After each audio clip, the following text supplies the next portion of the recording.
The issue, the challenge that we have sometimes is that we get hit with a piece of information or an idea that to us makes no sense, or to us doesn't sit well.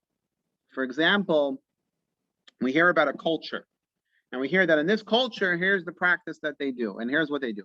And to us, it sounds crazy. How could people do that?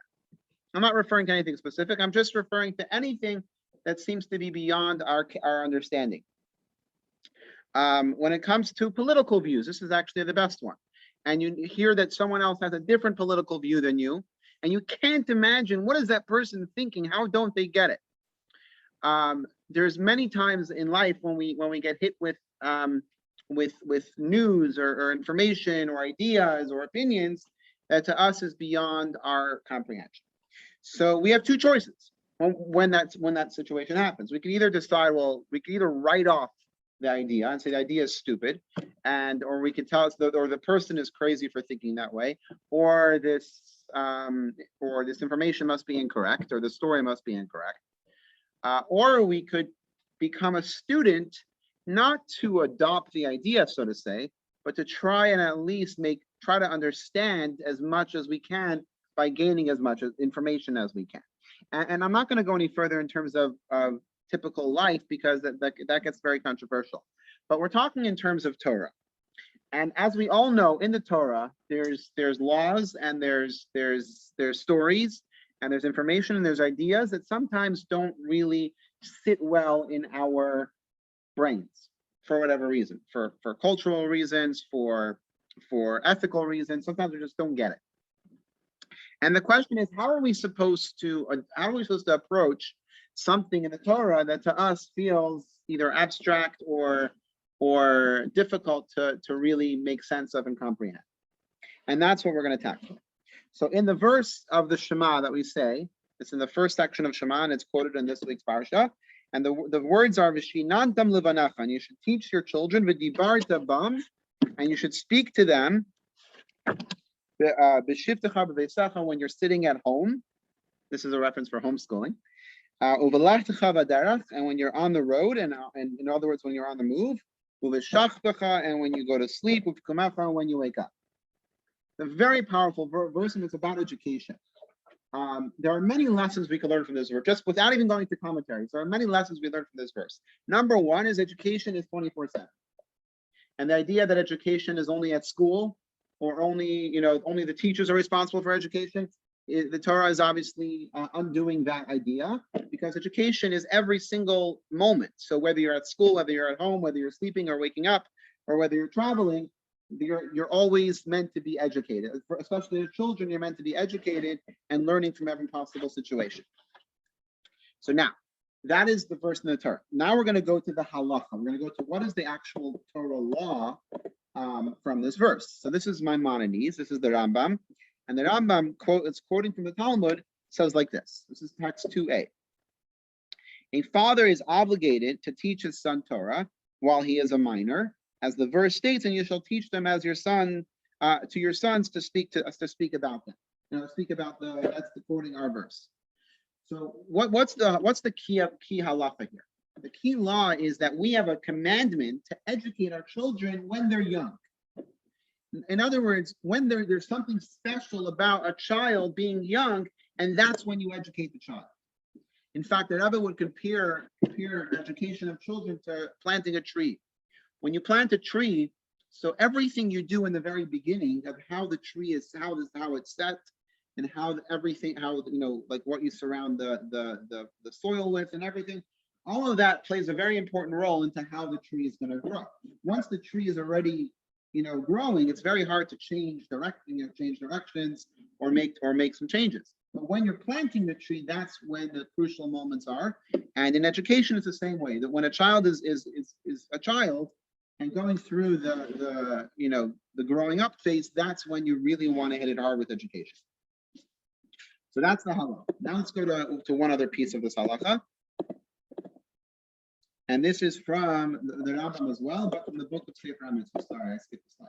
All right. So the 11th mitzvah is that we are commanded, this is from the book of Sefer HaMitzvah, that we are commanded to study and teach the wisdom of the Torah, and this is called Talmud Torah. There's a mitzvah that's called to teach Torah. To teach Torah, and it's referring to the children. And the source of the commandment is from the Shema that we read in our Torah, in our parsha, that says, teach them to your children. This commandment is repeated numerous times. Learn them, do them, so that you will learn them.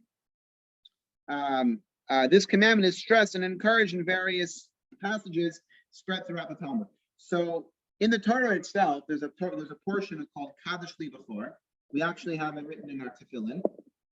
And in that portion, it's from the book of Exodus, but in that portion, there's a statement that says that you should educate your children, and you should be able to pass this on and pass these messages on to your children.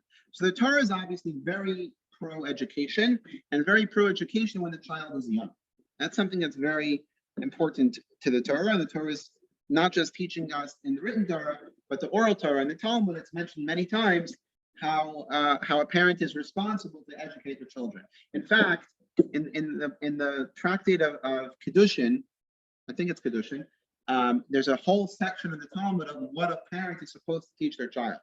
That they have to teach their child, from each section of the Torah, and then it goes into skills that a parent is required to teach their child: how to swim, how to work, and how to do all these certain things, because that is when you're able to mold the child and give the child as much education as possible. Now, the mitzvah goes even further. Second, the mitzvah goes even further that if someone was not taught Torah when they were a child, let's say someone grew up in a home that Torah wasn't taught, it's not their fault at all. They have a mitzvah to learn it themselves. So let's just read it straight from the Code of Jewish Law. There's an active mitzvah on every Jewish person to teach their child Torah. If one's parent did not teach them, they are obligated to study Torah on their own. So obviously the preferred way is for a child to study Torah from their parents. But if that didn't happen, then they're required to study Torah on their own when they become an adult. So now, let's examine this. This is obviously a very simple mitzvah, one that's very easy to understand. But let's still try to make sense of it. So then Rebbe asks some questions, and this is text 4. It is puzzling. It would make sense to first state the overall mitzvah to learn Torah, namely personal Torah study, and only thereafter to state that it is not enough to learn Torah on your own. But you must also teach others, starting with your own child. In other words, it's weird how the Code of Jewish Law starts the mitzvah of teaching that you should teach your children before teaching yourself. In other words, first it should say, logically it should say, you have a mitzvah to study Torah, and by the way, you have a mitzvah to teach your children. Why are we going to teaching your children at first as the core mitzvah, and then following it with you should teach yourself? So here's where we're going to start tackling. What is the difference between studying Torah as a child and studying Torah as an adult? Is there a difference? We all know that a child is able to pick up more, other languages a lot quicker. So let's say a family, and Carlos, you could probably maybe relate to this, that when you move to a country that speaks a different language, children are usually a lot quicker. Tell me if it's true. Children are a lot quicker in picking up a language than an adult, because a child's brain is still developing and growing. So learning the language is part of that development process.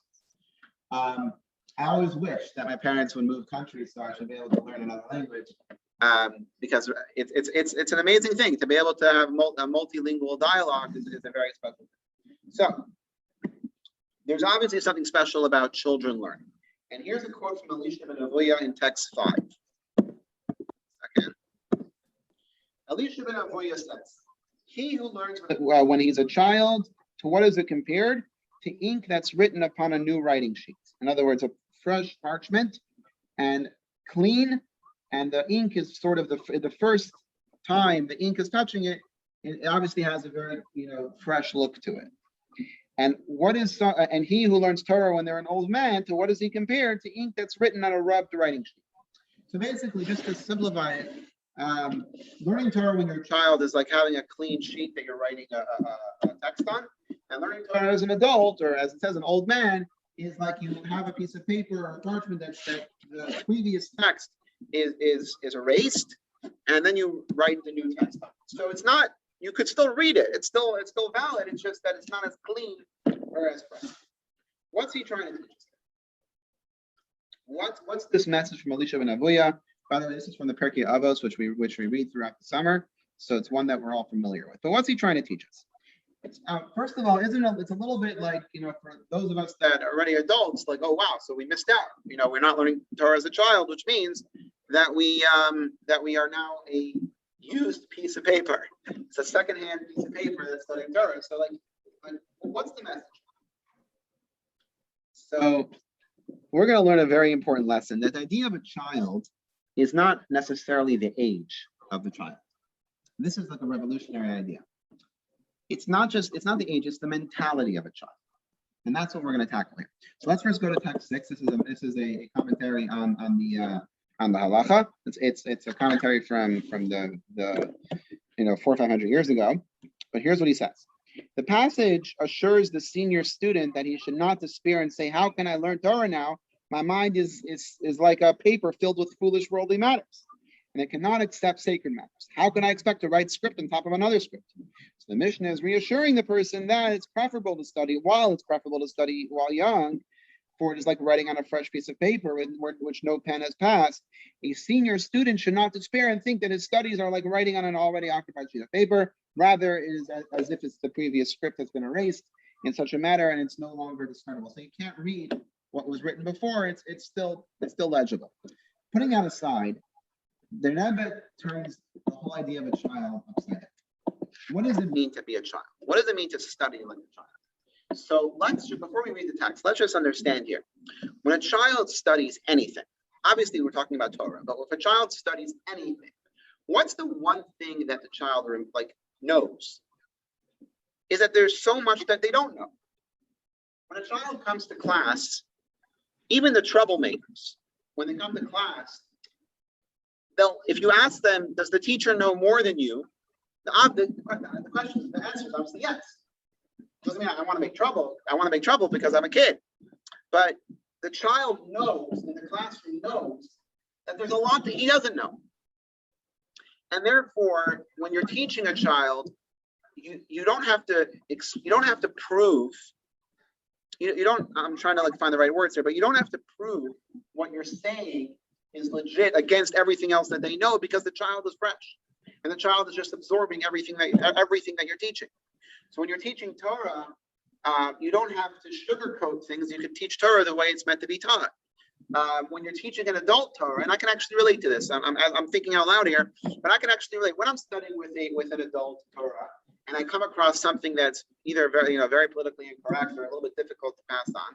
So naturally, and this may not be the right thing to do, but unfortunately, as a human, what I do is I'll try to sugarcoat it and make it sound good and better than it sounds in the actual text.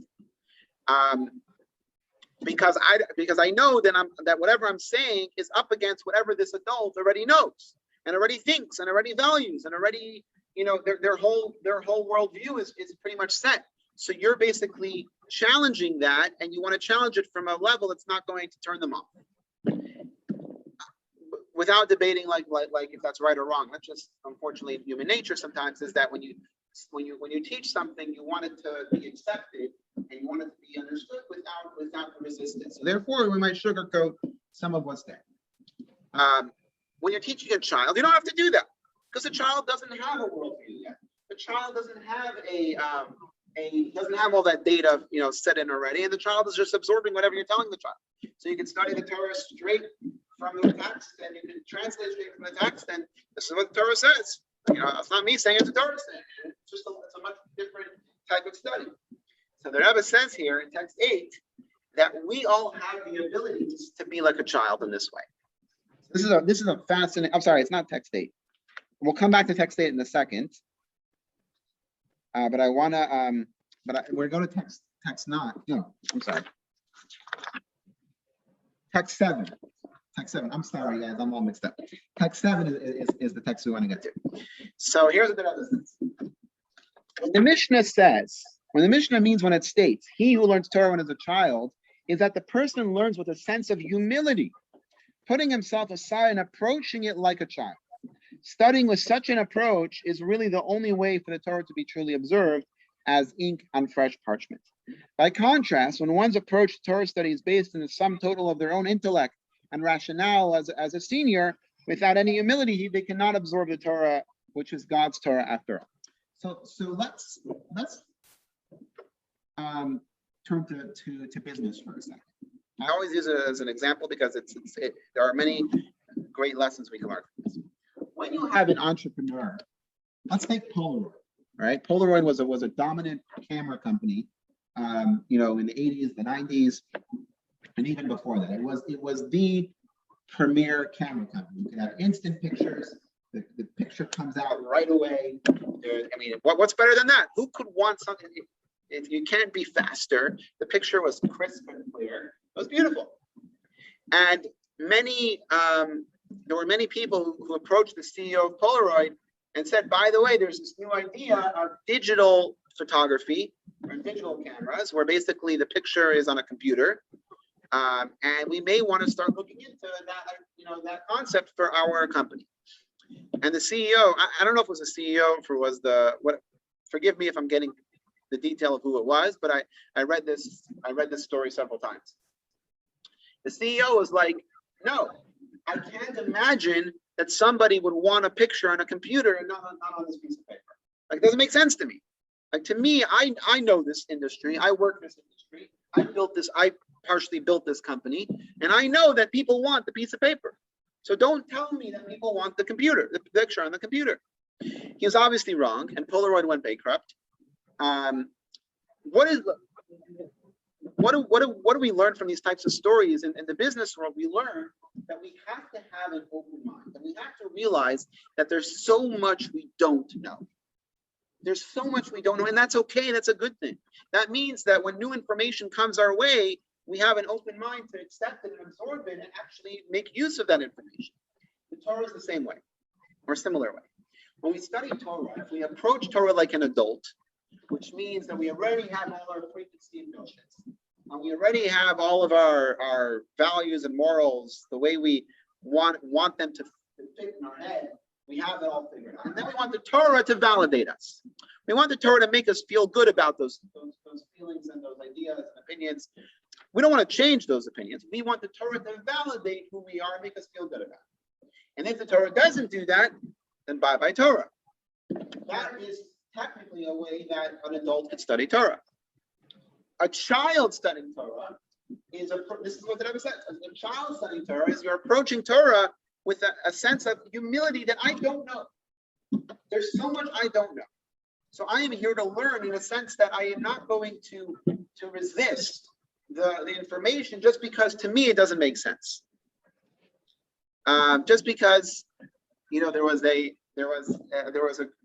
Torah scholars at some point in Jewish history that became a little bit egotistical a couple hundred years ago, in the last couple hundred years, that if they didn't understand something, they figured there must be something wrong with that person, that commentary. So there was once one of these Torah scholars that was studying Talmud, and he was studied a Rashi, which was a commentary on the Talmud, and he didn't like what Rashi said, so he ripped the page out of the Talmud. And so somebody asked him, 1 second, it's not fair. The Talmud is printed on both sides. What about the Rashi on the other side? So this guy answers, Oile Rasha, Oile Shchena. There's a quote in the Pirkei Avos that woe is to a wicked person and the neighbor of the wicked person. In other words, the neighbor of a wicked person is also somewhat connected. So that's how they that's how this guy rationalizes ripping out the page of the Talmud because he didn't like it. It didn't make sense to him. That's learning Torah in the opposite correct way. Because what you're doing is you're using your preconceived knowledge as I know it all, and the Torah is just here to validate me and make me feel good. The learning Torah like a child is coming with a sense of openness that you are acknowledging there's so much we don't know. And by the way, we see this a lot in science. And I'm going to get a tad political, but I don't mean to. The statement like trust the science or believe the science. The truth is, the greatest scientists in the world, in history, are the ones who are always challenging themselves for new information. In other words, you discover the atom, but then you realize that the atom could be split into millions of pieces, or you discover one galaxy and you realize that you never think that you've reached it all. You always know there's more to learn. You always know there's more to discover. And here's what we know now based on the information, but there's always more that's going to be revealed as we get better and smarter and have more data and have more technology that we could use to learn about the universe. So science ultimately the real science is a sense of humility, that you're always recognizing that there's still more we don't know.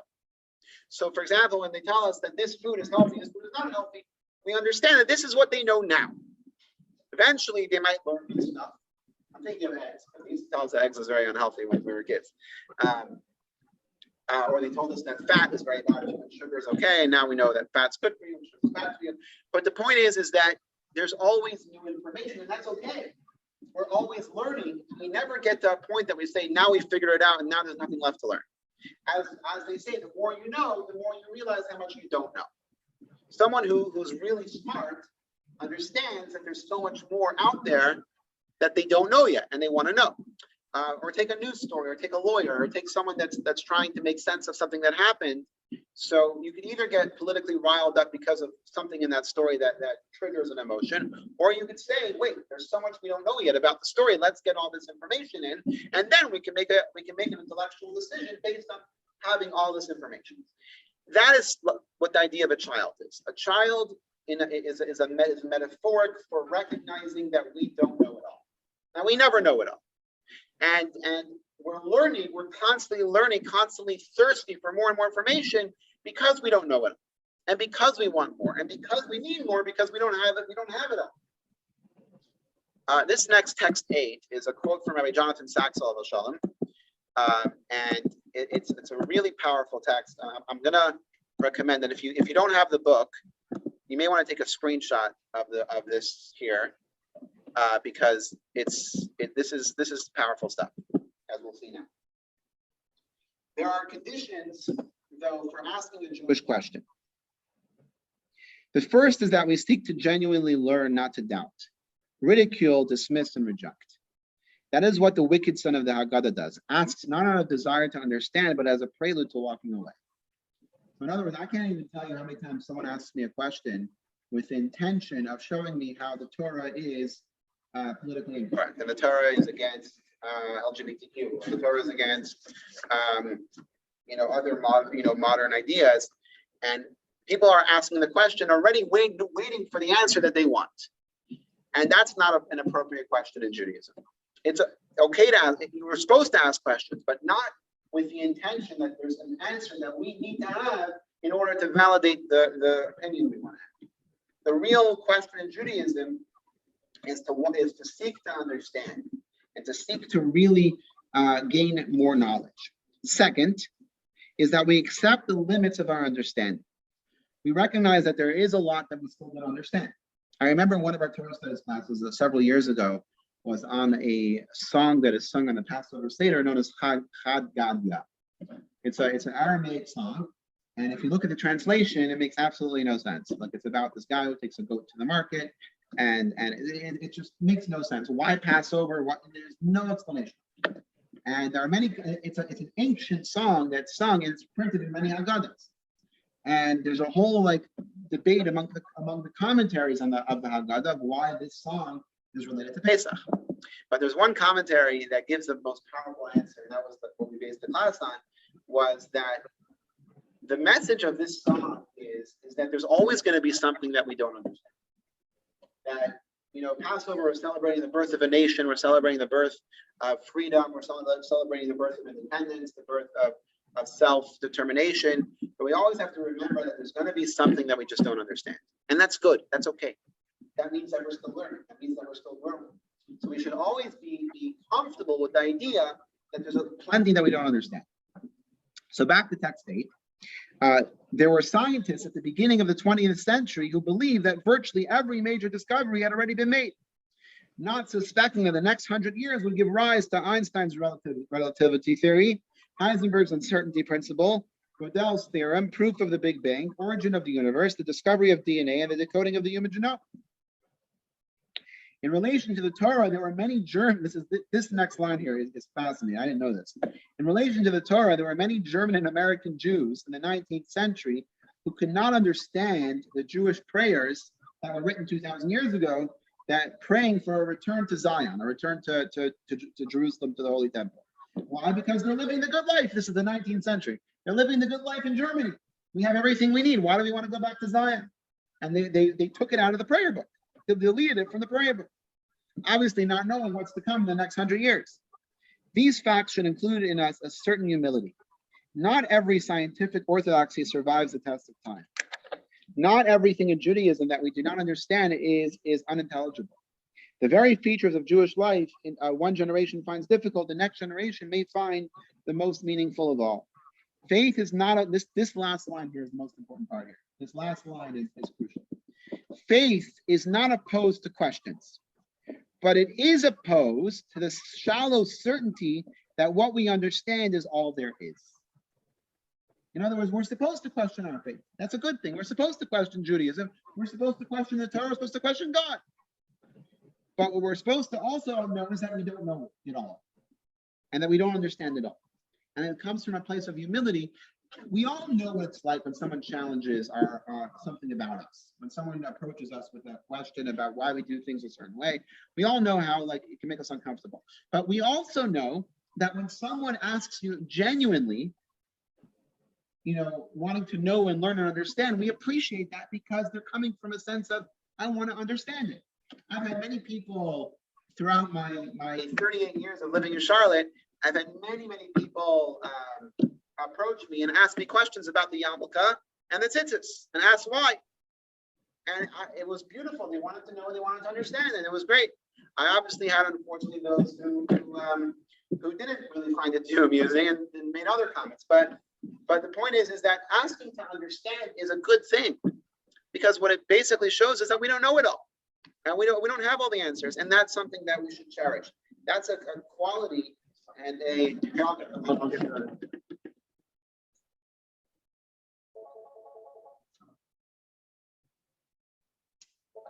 Who is it? Sure. Thank you. I'll be right back, guys. I'm really sorry.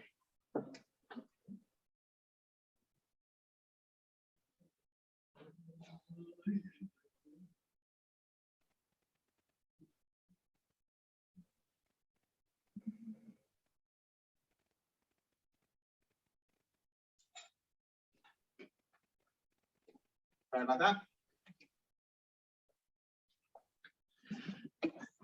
The advantages of not being on Facebook Live.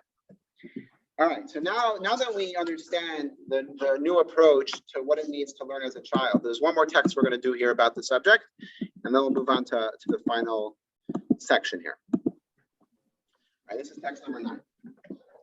The fact that the Torah education begins with even with small children, underscores the idea that the premise and foundation of all Torah study is not so much its intellectual wonder, rather it is about remaining humble and small, submitting to its author, who transcends all logic.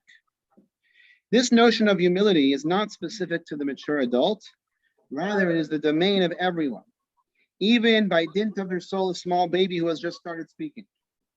The fact that the instruction to an adult to study Torah is recorded only as part of the instruction to teach the children teaches us that even when a person is engaged in a rigorous intellectual stimulating Torah study as a mature adult, they must still retain that humility, the wonderment of a child. So the mitzvah, the reason why the mitzvah of Torah study is given in the context of teach your children is not just a literal mitzvah to teach your children, but it's also, I'm just gonna hit mute. Oh, sorry guys.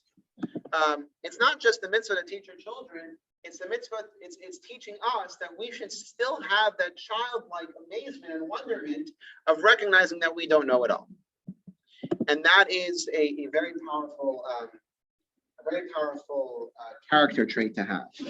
Too often we're conditioned to think to pretend and act as if we have all the answers. As a rabbi, sometimes people expect us to have all the answers, and let me tell you, we don't. And not just me, but the real rabbis, we don't have all the answers, because there's some stuff we're not supposed to have the answers to, and there's some stuff that we still haven't studied. So not knowing it all is a trait that the Torah actually relishes and reminds us that we should keep that humility and keep that sense of trying to learn and trying to wonder and trying to be amazed by everything that we come across. Let's move on to the final section here. So now having said that, we're actually going to give proof to the statement from the first time that the Jewish people learned Torah. So this is going back to Exodus. This is going back to the portion of Yisro. And it says like this. In the third month, this is from the text of the Torah. In the third month, the children of Israel's departure from Egypt, on this day, they arrived in the desert of Sinai. This is Rosh Chodesh Nisan. They journeyed from Rephidim and arrived in the desert of Sinai, and they encamped in the desert, and Israel encamped there opposite the mountain.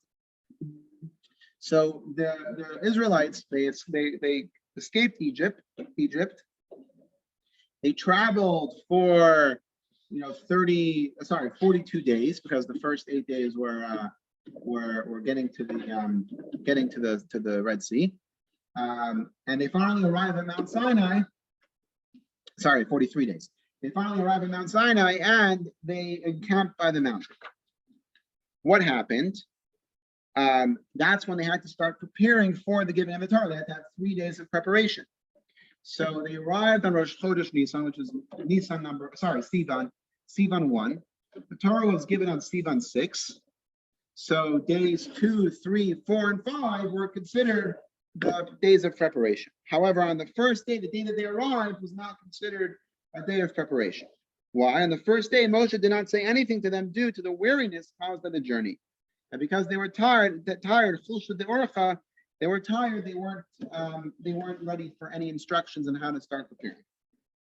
So the question here is, why?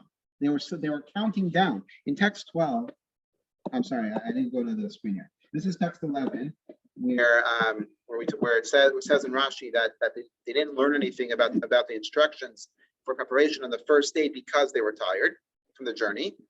And then text 12, I'm not going to read it, but you can take a look, where they were counting down from excitement for the giving of the Torah. They asked Moshe, when is, where are we going? So Moshe said, we're going to serve God at the mountain. In other words, we're going to reach the mountain and we're going to serve God in Mount Sinai. When? In 50 days. This is when they left Egypt. So they started counting, which today we know is a Sfirah to Omer, but they were counting out of excitement. So when you have excitement to something that you're counting down, when you arrive, you don't push it off. You're excited. So when they arrived at Mount Sinai, it doesn't mean they were tired. They were excited. What's this idea of being tired? So from here we learn a very important lesson. Let's go to text number 13. 13a, sorry. Human nature is such that when a person has strong feelings for something, his or her bodily fatigue doesn't get in the way of obtaining that item. One certainly doesn't feel any fatigue when they are holding so close to actually obtaining their object of desire.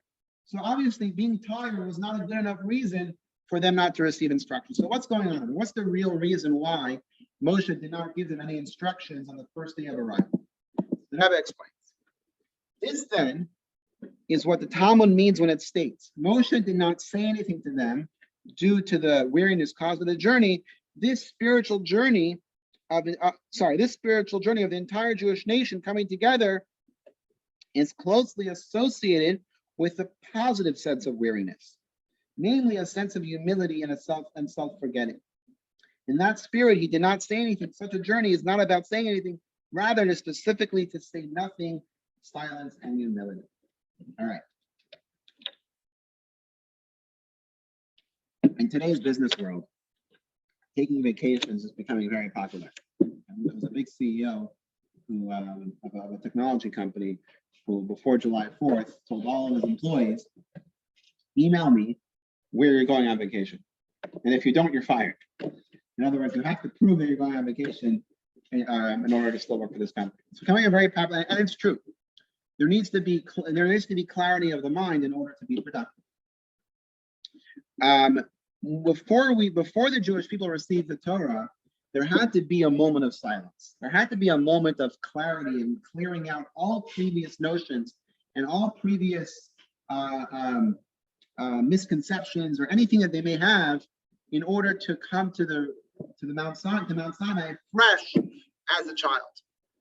And this was why the first day they did not learn anything from Moshe. They didn't have any instructions, was because of chulshat orcha, the weariness. In other words, they were trying to get rid of anything that they were holding on to previously.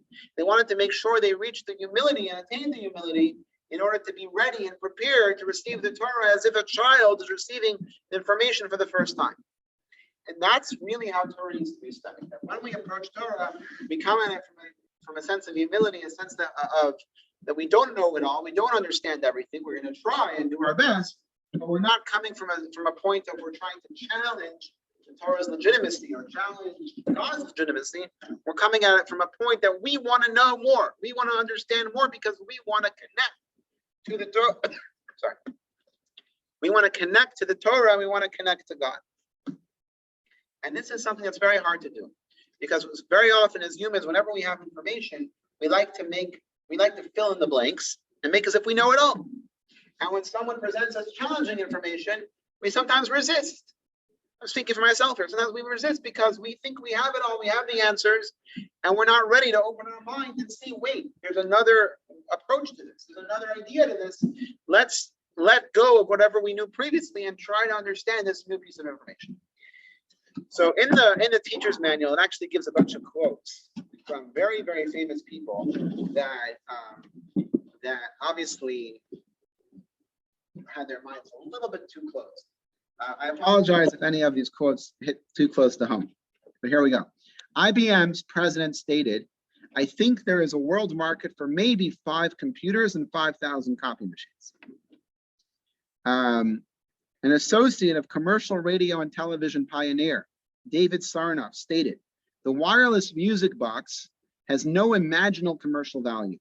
Who would pay for a message sent to no one in particular?" Astronomer and mathematician Simon Newcomb said, "Flight by machines heavier than air is impractical and insignificant, if not utterly impossible." Here's another one. "Television won't last, because people will soon get tired of staring at a plywood box every night," said Daryl Zanuck, the movie producer of the 20th Century Fox. Paul Krugman, the Nobel Prize-winning economist, said, "By 2005 or so, it will become clear that the internet's impact on the economy will be of no greater than the fax machines." The reason why it gives us these examples is we're not trying to make fun of these guys, but we're trying to remind ourselves that we really don't know what's to come. We don't know what we're going to discover tomorrow. We don't know what valuable insight or information or individual will. I mean, who would have thought even 20 years ago that you would have people privately building spaceships to go into space? Regardless of your opinion on it, the fact that it's now possible is crazy. And pretty much every technological revolution is so wondrous that we couldn't even have imagined it years ago. And that has to be our approach to everything. And it has to be our approach to people as well. Too often we meet someone and we think that we know them, and we think that we get them, and we judge them because whatever we see, whatever's in front of our eyes, we're like, that must be the person, and therefore I'm going to make my decision about who they are. But then we get to know them better. We get to understand them better. We get to know their story better. We get to put ourselves in their shoes a little bit easier. And then we realize, whoa, my first impression was wrong. And we have to sort of catch ourselves and recognize that there's so much we don't know about other people. And we have to have a fresh approach, willing to understand someone else's perspective and willing to understand someone else's story instead of judging them or writing them off. So this really applies to almost every part of life. It obviously applies to the Torah and how we study the Torah, but we could also learn a lot from the concept of humility and trying to understand and trying to appreciate the new information and new concepts about people, about the world, about God, about Torah, without you letting our preconceived ideas get in the way of that. So that is our Torah studies class when we say V'shinatam Levanecha and Shema tonight. And tomorrow morning, and of course on Shabbos, when we read it in the Torah, we should have a whole new sense of understanding of why the Torah reminds us to teach our children, because it's a reminder to us to have that humility of a child. So Shabbat Shalom, everyone. Feel free to ask questions. I'm going to just stop the recording here 1 second.